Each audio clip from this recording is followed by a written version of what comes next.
sa Good Vibes, isa sa mga sikat nga pagkaon sa Barangay Maaw sa Baguio City ang empanada. Sa isa ka cafe, nag-serve sila sang empanada pero ang feeling iya katakos. May report si Romeo Subaldo. Estudyante pa lang si Maria Celeste del Castillo, hilig niya na magkaon sang tacos, isa ka Mexican food. Ugaling, hindi siya nanamian sang taco shell kay kabulay kanon kag hilig kuon. Gani nag-ayo siya sa Iloy nga si Rosana nga maghimo sang empanada pero ang unod, feeling sang taco.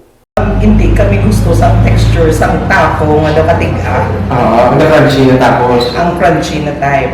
So, nang ginidala namon from Bacolod, nadala namon puli sa mama. And then we let her taste the food. And then she said, we can make one, but then we have to modify. Instead of using the taco shell, we will be using the empanada type. May cabbage, karne, kag cheese nga fillings. Nga mo man ang mga main ingredients sa paghimo sang tacos. Didto nagsugod ang Sanas Empanada o kung naglatawag nga taco empanada sa Barrio Maaw. Natilawan sang ilang mga himata kag bisita kag naging instant nga paborito. Ginlibot ini sang ilang amay kag pati sila nagbulig man sa pagbaligya sang Sanas Empanada.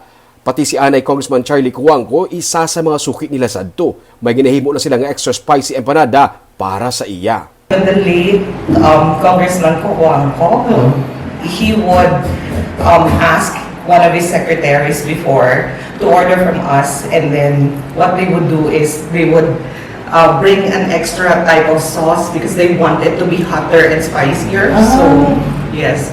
Pati ang tourism office ang bago ang nagkilala naman sa ilang produkto nga isa sa mga ginapabugal nga produkto sang syudad. Subong ang CS Cafe nga ginapanag-iyahan sang iyang utod amo ang nag-serve sa ila empanada. Mayara sa Barangay Maaw kag mayara man sa Bantayan Park sang bago.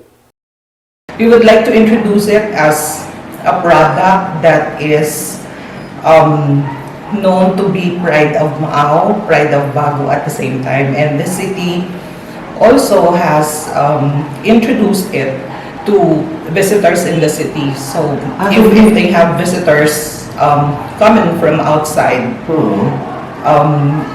they would order from us and they would also introduce the product. Kag, nakahibalo ka mo bala nga kada adlaw makapaubos sila sa 400 tub-tub 500 ka mga empanada. Plano nila nga makapwesto sa Bacolod City para mas madamo pagid ang makatilaw sa ilang family recipe nga karon naging paborito na sa ilang barangay.